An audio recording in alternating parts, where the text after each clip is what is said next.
I would not like a trenchant Islamic family moving in next to me. And how would you know? How would you know the depth of their religious I know beliefs? The culture, James, and this is the but problem. How would you spot it, Phil? That there is a genuine issue. All right, so in this call, you're going to hear James O'Brien tackle one of the classic "I'm not racist but" type callers who really has a bee in his bonnet about Islam. If you want to see more videos like this, don't forget to hit the like and subscribe buttons, and don't forget to ring the notification bell so you never miss a video. Now let's watch this together, and then I'll give you my thoughts at the end. I sit very, very much in the centrist position. I'm a member of a very progressive pan-European political party. I fully accept that, there are problems with migration.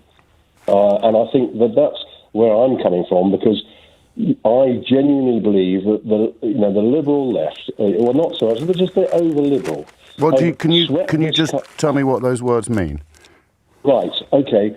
People like yourself... Well, that doesn't tell me what the words mean. What do the words mean when you use them? Liberal, in yes. the sense of basically wanting, full human rights at every stage of political engagement. But only for humans. Which is ideal. Don't get me wrong, it's an ideal, but it's a false ideal, and that it can not possibly reach.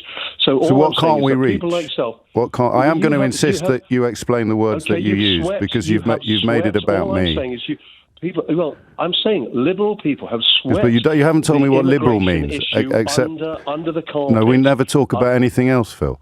No. Country. I'm sorry. You swept it under the carpet. We haven't swept it under the carpet, Phil. In fact, today, the phone in today. That is not a problem. No one said there isn't a problem. There are people drowning in the English Channel, Phil. That's about as big a problem as humanity can conceive of. That is a huge problem. I agree. So what does liberal mean, Phil? My centrist friend. Okay. Overly liberal, James. You can't tell me what overly liberal means unless you tell me what does liberal mean. That someone who is concerned about non-cultural immigration, if you like. What does that mean? What does non-cultural mean? I mean, James, if I'm literally having to explain everything I say to you, but you do this, and this is your, mode, of operation. Well, then you knew what to expect. You must have given it some thought before you rang in. You can't tell me what liberal means. What does non-cultural mean? It means, if people, say, for example, I have a Polish family live next door. Yes. I might even not know that they're a Polish family because they blend in. But they speak Polish. Now, if you have but people who do not blend in, for whatever, it could be any European migratory family, if you like, or whatever, right. or community. It doesn't matter. The point is they blend in. How do they blend in? They've got their own shops. Because you don't notice them. James, I mean, this is ridiculous. This is the problem. You can't see the problem you create. What is the problem with non-Polish immigrants? You had a conversation with a Christian who objected, to homosexual issues and blah, blah, blah. And you went through Leviticus and Numbers. That's correct, pointing out, well, why don't you accept that? You would never do that with the Quran. Oh, I have done it with the Quran. No, you haven't. Yes, no, I have. I have. I think the best example. Phil, I mean, you must appreciate, Phil. It's turning into a game of. It's turning into a game of gammon bingo, this, mate. So just pause and listen for a minute. I'll tell you. Huge difference. House. So I think the best example I can give you is when people were complaining about the Quran being set fire to. I asked a caller if he would object to someone having it on their computer and pressing delete, and the consequences were similarly hilarious to a Christian trying to use Leviticus. So, and a while ago, you also went on about someone who was objecting to Islamic practices, and you made a conversation. His name was Richard, and you brought in the sock guy on the plane. That was nearly 10 years ago. Every person who is James. You are. That was nearly 10 years ago, Phil. Deny that. But it's obfuscation. So here we are on the radio talking about why the country has spent all week talking about Gary Lineker, and you've come on and said it's because there are people that don't blend in. No, I've said it's because people in the media will not acknowledge. What does blend in mean? We almost Brexited because you drove swathes of people, normal people who were just concerned about immigration. Right. You drove them into the hands of the extremists. Okay. And that is the problem. And that is the problem across politics. But extremists use language like blend in, don't they? Parties are toxic. Phil, I'm going to keep you on the line until I can get a word in edgeways, and I'm going to insist that you explain the language that you've used. So I want to know what it is about a Polish family moving in next door that lets them blend in the way that, well, what families don't blend in, Phil? Well, I'd be absolutely honest. I would not like a trenchant Islamic family moving in next to me. And how would you know? How would you know the depth of their religious I know beliefs? The culture, James, and this is the problem. But how would you spot it, Phil? That there is a genuine issue. What about what would it be, Phil? Again, I need to ask you some more. I need to ask you some more questions, Phil. We're talking about you and your imaginary neighbours, all right? So we can go back over my greatest hits of gammon baiting if you want, but I think it'll be boring for people who haven't spent as much time watching my YouTube clips as you have, which is considerably more time than I have, actually. So what is it about your imaginary Muslim neighbours? What do they do that makes them undesirable neighbours for you? Because, look, there is a cultural difference. But my questions are really straightforward, and everybody else, everybody can hear me talking. What do they do, these imaginary neighbours, that makes them undesirable? Well, they're imaginal. So how they're, as you said, they're imaginary. So how can I really state exactly what I'm saying? Because you know that you don't want to live next door to them. What is it that these imaginary neighbours do that you're confident a Polish family would never do? You know there are Polish Muslims. Well, do they blend in, James? That doesn't make the point. Do they blend in, though? Do the Polish Muslims? Anything about their Bible? You keep talking, Phil. It is the fanatics in all these situations that steal the show, because they are. Do Polish Muslims blend in, Phil? Don't care. But if you do not acknowledge, do Polish Muslims blend in, Phil? A large swathe of the silent majority do Polish Muslims blend in, Phil? Pardon? Do Polish Muslims blend in? It all depends whether they were abiding by, strict Islamic practices. And how would you tell? How would you tell? How would you tell that? How could you tell that? But just from living next door to them. I'm not going to go down this rabbit hole, James. This is quite ridiculous. Mate, you've come on the radio and talked to me about people you wouldn't want to live next door to, and I'm asking why. Why, Phil? I am totally. I don't. What would the neighbours do? What would the imaginary neighbours do that would make them undesirable? Bone in my body, but I am culturalist, James. Say that again. I'm not prepared. Say that bit again about the racist bone in your body, because some people missed it. I don't have a racist bone in my body. But you don't want to live next door to brown people. No, I do have a culturalist bone in my body, James. Culturalist? What does that word mean? Culture. No, culturalist, you said. Well, as in racist, James, for goodness sake. I'm just using exactly, it in the same manner. Yes, exactly, you are. You're not supposed to say that bit out loud. What? Well, that you're basically being a racist, but calling it culturalist instead. No, I'm not being a racist. There is a huge difference. Right, so what would these people do that makes them undesirable neighbours, Phil? If you can't see that, then it's your Well, you can show me, Phil. They're living next door to you. They're living next door to you, Phil. James. What are they doing? What are they doing that makes them undesirable neighbours, Phil? Apart from being brown. Well, look. Let me just shift it a little bit. I wish you'd answer one of my questions. You don't know what liberal means. I'm trying to answer it, but you won't. Well, what do they do? No, you just literally said, "Let me shift it." That's not answering. That's shifting it, Phil. These are your words that I'm playing back to you. What do the imaginary neighbours do? Look, I'm fortunate enough to live in a very kind of typical, English, small town. What does English mean? I don't have to suffer. I don't have to suffer cultural, if you like, shocks on my doorstep. Like what? Well, I don't. I mean, I'm being absolutely honest. I don't want to see women having to, cover up. Right. No Western woman naturally covers What if they're up, Polish? And we wonder why these other women do. What if they're Polish? That is cultural, essentially, indoctrination. And if you can't recognise that, that is the problem. Well, it's not a problem. I'm not a fan. Problem. I'm not a fan of face veils, but I wouldn't have a problem living next door to somebody who wanted to wear one any more than I'd have a problem living next door to someone who wants to wear flip-flops. Well, it probably would matter how many were there, James, and just how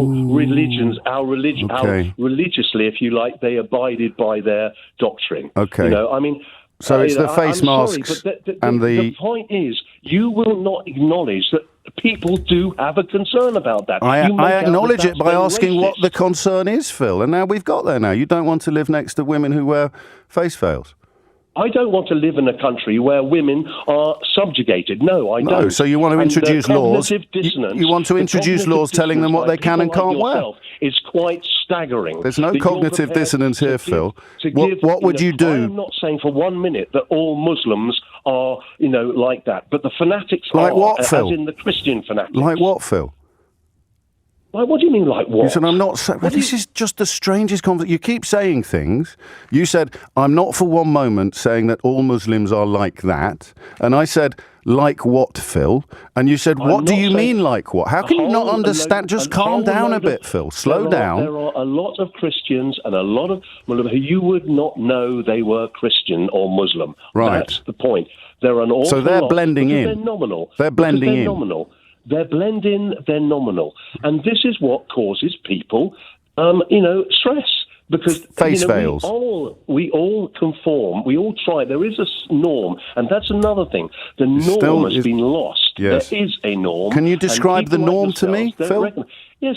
Good. Yes, the norm is, like, for example, at a school, the norm is a school, outfit. School uniform. That's a norm. So you want everyone to dress the same? No. So what's the norm, Phil? If you slow down a little bit. If you studied standard deviation, you'd see that the norm encompasses quite a range. But it's the standard deviation. Okay? What's the norm? And outside of that, there are the extremes. Phil, this doesn't make sense. What is the norm? No, I know. Okay, James, it doesn't make sense to you, but that is the problem. What is the norm? And you cause the problem. I cause the problem. What's the norm, Phil? Because you will what's not the norm, acknowledge Phil? that there are perfectly decent Phil, stop reasons repeating for why yourself and tell me what some of these words mean. About immigration. What does the norm mean? The norm is what people feel, comfortable. I would not consider, skinheads in bother boots the norm in dressing in society. Okay, that kind of wear I would not consider the norm in English society. Right. That doesn't help me much. That's an extreme. No, it doesn't. But the point is, the norm is broad. Well, what is it then? Just put it into English words. James, I'm not going to go down this. I know what I'm saying. You keep objecting to me, asking you the meaning of the words you use. So what's the norm? So let me run through some of the words that you've used. All right, people should blend in more. Polish people are all right, but Muslim people aren't. No, you're putting words into my mouth. No, these are all words you've said. I'm quite sure I didn't say they should blend in more. I said, this is what, all I said is people, there's a tape. If you blend in, then you're not so... Then you can live next door to Phil. If you blend in, you can live next door to Phil. Justifiable. You keep interrupting me when I'm interrupting you. I'm running through the words that you've used. You definitely used the phrase blend in. Can we agree about that? I probably did use it, but not in the sense that you just used it. Okay, so what sense did you use it? What sense did you use it in, Phil? Well, I'm saying if you blend in, you are not noticed. That's the point. Yeah, so what does it mean, blending in? Like, I've lived in 4 different countries in my life. Can I give you a tiny little bit of advice? Would you mind? Yes. Because I think obsess a little bit less about people who are trying to promote harmony. Try not to be so frightened of things. That's my argument. No, it's not, Phil. You think no, you're it's trying not. to promote No. You want everyone to blend in, Phil. You want everyone to blend in. Just relax, seriously. Pay attention. This comes from a place of love. You've said yourself that you're nowhere near all of the such a things. sanctimonious guy, James. Well, you really said you are. were a centrist. You're hilarious. So You're hilarious. all of the things that you said yourself you have no personal exposure to, you don't need to be frightened of. James, all I'm saying is, everyone's heard you, Phil. Everyone's heard everything you've said. I'm just telling you, you don't need to be so scared. You just answer me one question now, James. I'll try. Just imagine that we were nuked. Britain was nuked. Oh, my or a days. large part of Britain was nuked. And we had to go overseas when we'd hoped that other countries would open up their borders to allow us in. Yes. Okay? Now, tell me, would you go to a theocracy? Would I go to a theocracy? Yes, would you go to Afghanistan? Would you go to I'd go where I speak the language. I don't know what point you think you're making. I'd go to Australia because I've got friends there. That question. You just answer that question, okay? Just tell me, and then tell me why would you make that decision? If you had a choice, stop James, talking and let me answer. Go? Let me answer the question. I'd go wherever was safe. Yes. Well, okay, fine. You'd go wherever you're safe. But given a choice, where would you go? You've got a choice of Europe, or you've got a choice of going to Iran. Greece. I'd go to Greece. I'd go to Greece. Other countries. I'd go to Greece. You'd go to Greece. Yeah. Yeah, not a bad place. I would kind of agree with that. What are we talking about now, Phil? What do you think we're talking about now? I'm just trying to point out in the most simplistic terms something that you resolutely refuse to acknowledge. What am I resolutely refusing to acknowledge? There are cultural differences, and in some countries the main cultural driver, if you like, is religion. And that causes an awful... And if you don't mind saying, before Brexit, Greece is the issue of immigration was totally conflated because most people... There's an awful lot going on in your head. And I don't... immigration from Europe. Phil. They were concerned about immigration from outside of Europe. Well, why did they vote to leave Europe then? Because it was totally conflated by people like you who made out that but there I was was no constantly issue with pointing it out, Phil. I mean, you know my viral clips. You watch them on YouTube. You remember the guy who rang in to say that... Phil, I've said what I said, and you can rubbish it for all you want. But I know I haven't rubbished anything you've said, Phil. All I've done... I know you are, Phil. Yes, and I hope all your neighbours... May all your neighbours blend in, Phil. You are a sanctimonious person. You really are. May all your neighbours blend in. Yep, and yours. Bye-bye. Love to the family. So as you heard there, the caller Phil tried to create essentially a hierarchy of acceptable immigrants. The Polish family is good because they blend in. The Muslim family is bad because, well, he couldn't actually say without revealing his underlying prejudice. And James's strategy to ask the same question, or a simple question over and over, what do you mean by that? What does blended mean? What does non-cultural mean? What is the norm? Because he was really trying to coax the fact that they are brown effectively out of Phil, and Phil didn't want to say. And this is partly what they mean when they say, we don't have free speech. It means fundamentally that they're just not allowed to be racist, or they don't feel they're allowed to be racist. Once upon a time, you could say, I don't like those brown people. Now you can't. Well, you can, but it, is frowned upon in most circles. And this is where it gets worse, when he's completely cornered, he invents a new word, culturalist. He says he doesn't have a racist bone, but has a culturalist bone. And when James asks him what that means, he immediately defines it as in racist. He literally admits it's just a coded word. And this is the entire game. It's laundering prejudice through softer sounding language. And if you think about where we are right now, in the middle of, or near the end of 2025, and this sort of language is now just commonplace in the British media. Nigel Farage has brought all of this stuff back. X has turned into a sewer, and it's brought all of this stuff back. It's trying to make bigotry sound like a reasonable policy position. And if you look at the state of the media at the moment, it certainly is. Phil isn't angry or shouting. He presents himself as a moderate, a centrist, which is hilarious for most of these people because they actually believe that they are. And to me, that makes his argument more insidious. He drove himself into a trap of his own making, and all James did was open the door for him. So what do you think? What was the most revealing moment of this car crash? Let me know in the comments below, and if you enjoyed this breakdown, make sure you hit the like and subscribe button for more, and don't forget to press the notification bell so you never miss a video. Thanks for watching.